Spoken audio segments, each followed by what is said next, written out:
Bismillahirrahmanirrahim. Assalamualaikum warahmatullahi wabarakatuh. Puji dan syukur kita panjatkan kepada Allah Subhanahu wa Ta'ala yang telah memberikan nikmat kepada kita semua. Tidak lupa, sholawat serta salam kita panjatkan kepada Nabi Muhammad Shallallahu Alaihi Wasallam. Pertama-tama, saya izin memperkenalkan diri. Nama saya Poppy Paujia dengan NPM 412242312039. Yang terhormat, Ibu Dr. Hajah Wina Ruswina SEMM CPM, selaku Dekan Fakultas Ekonomi dan Bisnis Universitas Winaya Bekti. Yang terhormat, Ibu Kartika Putri SEM AKCMA, selaku Ketua Program Studi Puntansi. Yang terhormat, Ibu Lahmia Nalibratawati SEM CMA, selaku dosen pembimbing magang. Di sini saya akan memaparkan hasil laporan magang saya yang berjudul Analisis Laporan Keuangan PT Inti Pindad Mitra Sejati untuk menilai kinerja perusahaan. Pokok pembahasannya yaitu latar belakang, profil perusahaan, aktivitas magang, pembahasan dan analisis, kesimpulan dan rekomendasi, refleksi diri, dan dokumentasi. Yang pertama yaitu latar belakang. Salah satu tujuan penting didirikannya perusahaan adalah untuk meningkatkan nilai perusahaan dengan cara menghasilkan profit setinggi-tingginya, sehingga dapat meningkatkan kesejahteraan pemiliknya. Perusahaan yang memiliki kinerja keuangan dan nilai perusahaan yang baik dianggap akan terus berkembang. Laporan keuangan melalui laporan laba rugi dan neraca dapat dianalisis menggunakan rasio keuangan. Rasio keuangan yang digunakan adalah rasio likuiditas, rasio aktivitas, rasio solvabilitas, dan rasio profitabilitas. Dengan dilakukannya analisis data terhadap laporan keuangan dapat bermanfaat bagi perusahaan dan dapat melihat apakah perusahaan tersebut dapat menyelesaikan masalah yang muncul. Selain itu, bermanfaat juga bagi peneliti untuk melihat apakah perusahaan tersebut dalam keadaan baik-baik saja atau tidak. Analisis data keuangan bisa digunakan oleh pihak yang berkepentingan untuk pengambilan keputusan. Berdasarkan pemikiran yang telah dipaparkan di atas, maka penulis mengambil judul Analisis Laporan Keuangan PT Inti Pindad Mitra Sejati untuk menilai kinerja perusahaan. Selanjutnya, profil perusahaan. PT Inti Pindad Mitra Sejati berdiri sejak tahun 2004 yang berlokasi di Bandung dengan jumlah karyawan kurang lebih 72 karyawan. PT Inti Pindad Mitra Sejati telah menjalankan bisnis di bidang manufaktur dan assembly, managed service, CME, telekomunikasi, dan trading. Selama 18 tahun, turut serta dalam pembangunan jaringan telekomunikasi yang diselenggarakan oleh operator Telco dan Selco Indonesia. PT IPMS merupakan anak perusahaan dari dua BUMN, PT Industri Telekomunikasi Indonesia dan PT Pindad Persero. PT IPMS memiliki bisnis di berbagai bidang seperti sektor manufaktur dan assembly. Juga memiliki banyak pengalaman dalam memproduksi barang plastik dan logam, seperti material tower dan bahan untuk senjata. PT IPMS mempunyai anak perusahaan, yaitu PT Inti GOC, bergerak di bidang industri fiber optik yang merupakan hasil kerjasama antara PT Industri Telekomunikasi Indonesia dengan perusahaan Korea Selatan, Global Optical Communication Co. Ltd. Di bidang chemical, mechanical, dan elektrikal. PT IPMS banyak mendukung perusahaan penyedia telekomunikasi untuk pekerjaan CME, co-location, hingga perkuatan tower di bidang telekomunikasi seperti instalasi, pemeliharaan, atau perbaikan perangkat telekomunikasi dan pembangunan infrastruktur jaringan optik. Selain itu, kami mengembangkan bisnis di bidang managed service dengan memiliki republis dan reverse yang tersebar di berbagai lokasi di Indonesia. Di sini ada visi perusahaan, yaitu menjadi perusahaan yang menjunjung tinggi profesionalisme di bidang manufaktur dan jasa guna menunjang perekonomian nasional. Kemudian, misi perusahaan yaitu memberikan manfaat optimum menumbuh kembangkan kemitraan yang berkesinambungan, dan mengutamakan kualitas dengan harga yang kompetitif serta ketepatan waktu. Selanjutnya, aktivitas magang. Pelaksanaan magang dilakukan selama 3 bulan atau 66 hari kerja, dimulai dari tanggal 3 Maret sampai 13 Juni 2025 atau setara 20 SKS perkuliahan.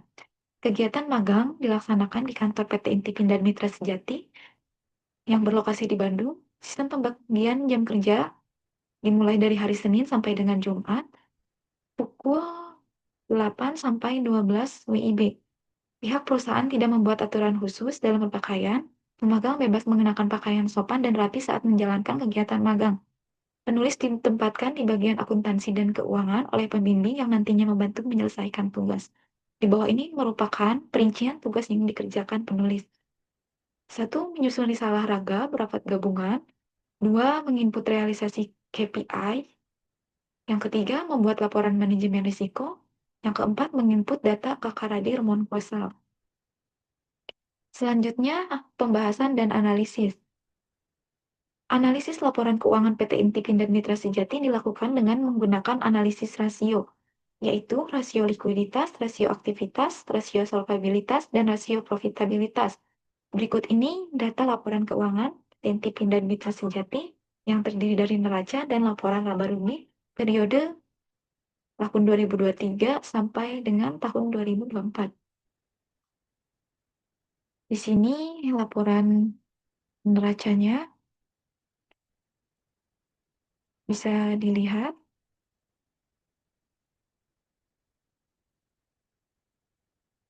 Total asetnya.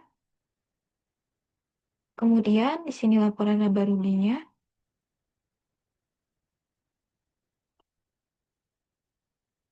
Bisa kita lihat. Langsung saja ke analisis. Di sini saya menganalisis menggunakan rasio likuiditas dengan rumus current ratio sama dengan aktiva lancar dibagi utang lancar dikali 100%. Dari tabel yang telah dianalisis, current ratio PT Inti dan Mitra Sejati dapat disimpulkan bahwa terjadi penurunan di tahun 2024 dibandingkan dengan tahun 2023, bahwa current ratio pada tahun 2023 sebesar 47,86%, maka setiap satu hutang dijamin oleh Rp47,86 aktiva lancar perusahaan.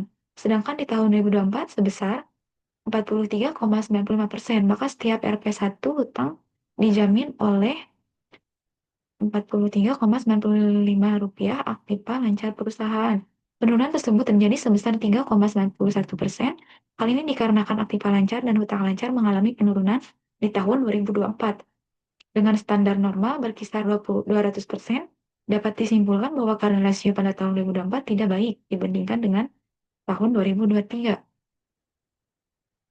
Selanjutnya, quick ratio. Rumus quick ratio yaitu aktiva lancar dikurangi persediaan dibagi hutang lancar dikali 100%. Dari tabel yang telah dianalisis, quick ratio pada PT Inti dan Mitra Sejati di atas dapat disimpulkan bahwa terjadi penurunan pada tahun 2024 dibandingkan dengan tahun 2023, bahwa quick ratio di tahun 2023 sebesar 46,7%, sedangkan pada tahun 2024 sebesar 43,12%. Penurunan tersebut terjadi sebesar 3,60%. Hal ini terjadi karena aktiva lancar dan hutang lancar pada tahun 2024 mengalami penurunan dibandingkan tahun 2023.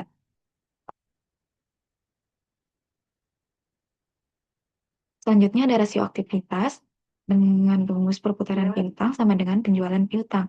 Dari tabel yang telah dianalisis, perputaran piutang PT Inti Mitra Sejati dapat disimpulkan bahwa perputaran piutang di tahun 2024 mengalami penurunan dibandingkan dengan perputaran piutang di tahun 2023.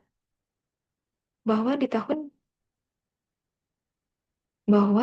2023 perputaran piutang sebesar 1,74 kali, sedangkan di tahun 2024 sebesar 0,77 kali. Penurunan tersebut sebesar 0,97 kali. Hal ini dikarenakan penjualan pada tahun 2024 mengalami penurunan dibandingkan dengan penjualan di tahun 2023. Rata-rata umur piutang untuk melihat berapa lama yang diperlukan untuk melunasi piutang, semakin lama rata-rata piutang maka semakin besar pula dana yang tertanam dalam piutang. Selanjutnya, menggunakan rumus persediaan. Dengan rumus harga pokok penjualan dibagi persediaan. Dari tabel yang telah dianalisis perputaran persediaan PT Intip dan Mitra Sejati, di atas dapat disimpulkan bahwa perputaran persediaan di tahun 2024 mengalami penurunan dibandingkan dengan perputaran persediaan pada tahun 2023. Bahwa pada tahun 2023 perputaran persediaan 58,0 kali, sedangkan di tahun 2024 sebesar 28,88 kali. Penurunan tersebut sebesar 29,13%. Hal ini dikarenakan harga pokok penjualan pada tahun 2024 lebih rendah dibandingkan dengan harga pokok penjualan pada tahun 2023.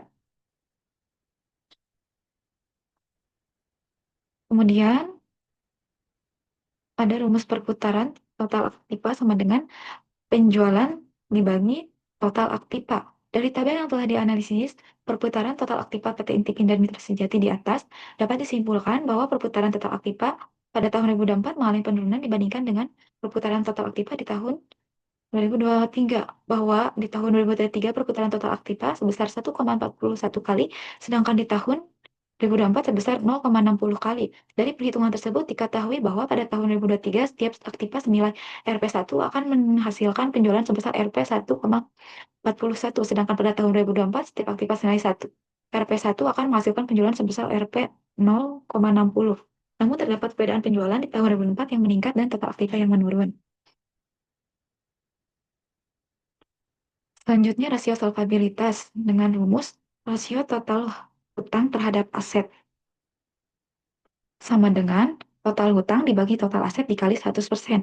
Dari tabel yang telah dianalisis, rasio total hutang terhadap total aset PT Intip dan Mitra Sejati di atas dapat disimpulkan bahwa di tahun 2024 mengalami kenaikan dibandingkan dengan debrasio di tahun 2023. Bahwa di tahun 2023 sebesar 1,32%, maka setiap Rp1 hutang perusahaan dijamin dengan Rp1,32 aset perusahaan. Sedangkan di tahun 2024 sebesar 2,23%, maka setiap Rp1 hutang perusahaan dijamin dengan Rp2,23 aset perusahaan. Kenaikan dari tahun 2023 ke 2024 ini sebesar 0,91%. Hal ini dikarenakan total hutang di tahun 2024 mengalami kenaikan dibandingkan tahun 2023.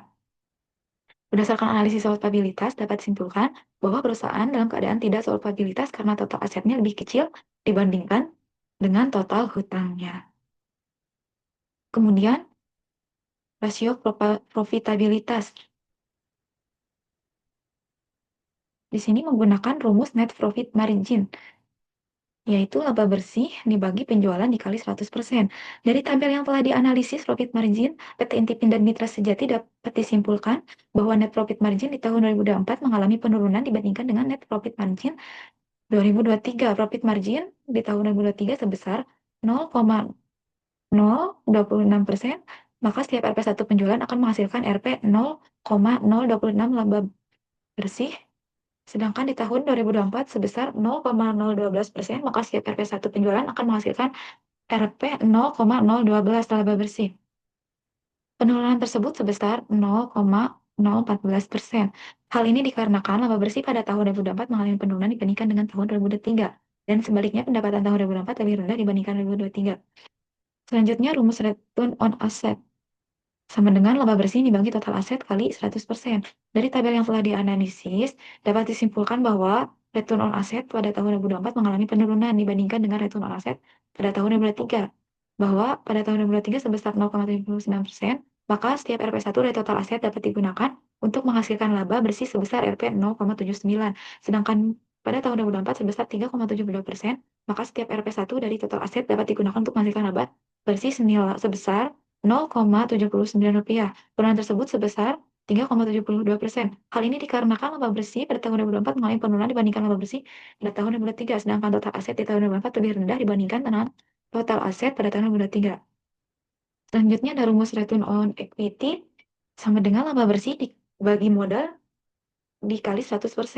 Dari tabel yang telah dianalisis dapat disimpulkan bahwa return on equity pada tahun 2024 mengalami kenaikan dibandingkan dengan 2023. Pada tahun 2023, return on equity sebesar 4,71%, maka setiap Rp1 modal dapat menghasilkan laba bersih sebesar Rp4,71. 71, sedangkan di tahun 2004 sebesar 4,88%, maka setiap RP1 modal dapat menghasilkan laba bersih sekitar 4,88. Penurunan tersebut sebesar 0,17%. Hal ini dikarenakan laba bersih tahun 2024 mengalami penurunan dibandingkan dengan laba bersih 2023, sedangkan modal di tahun 2024 lebih tinggi dibandingkan modal pada tahun 2023.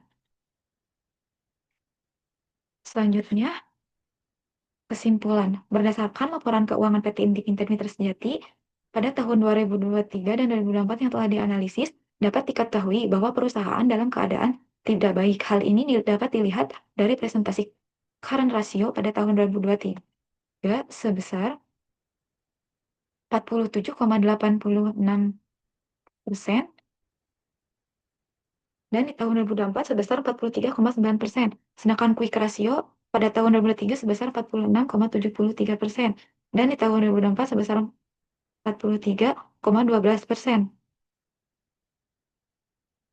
Dari presentase tersebut dapat dilihat bahwa current ratio dan quick ratio mengalami penurunan dari tahun ke tahun. Dengan ini perusahaan dapat dikatakan dalam keadaan tidak baik karena perusahaan akan kesulitan dalam membayar kewajiban-kewajiban jangka pendeknya dengan menggunakan aktiva lancar yang dimiliki perusahaan.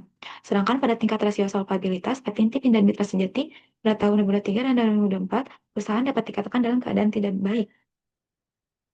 Dalam keadaan tidak solvabilitas karena total aset lebih kecil dibandingkan dengan total hutang.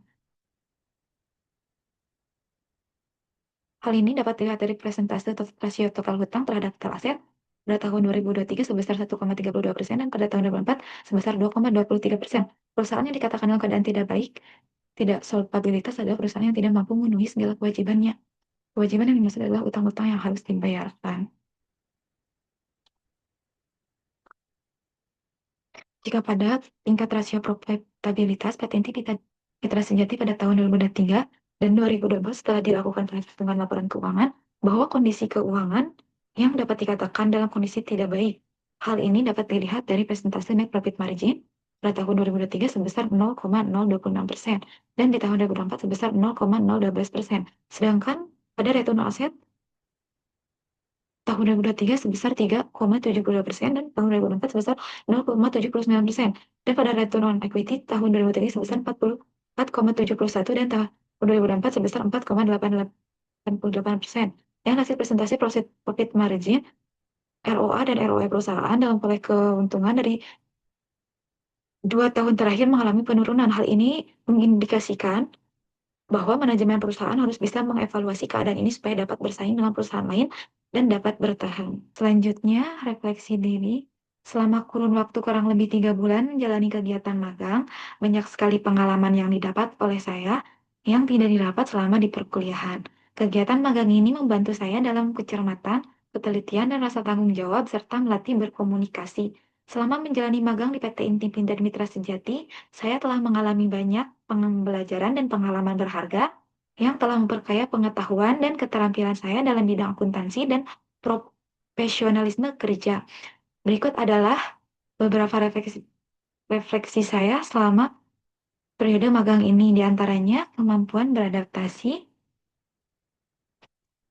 melatih komunikasi, serta meningkatkan keterampilan seperti Microsoft Excel, karena selama magang terbiasa menggunakannya.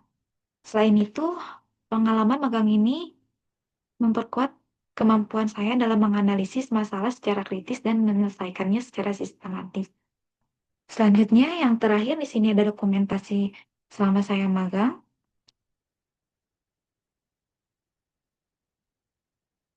Sekian laporan magang yang bisa saya sampaikan. Mohon maaf bila ada kesalahan. Wassalamualaikum warahmatullahi wabarakatuh.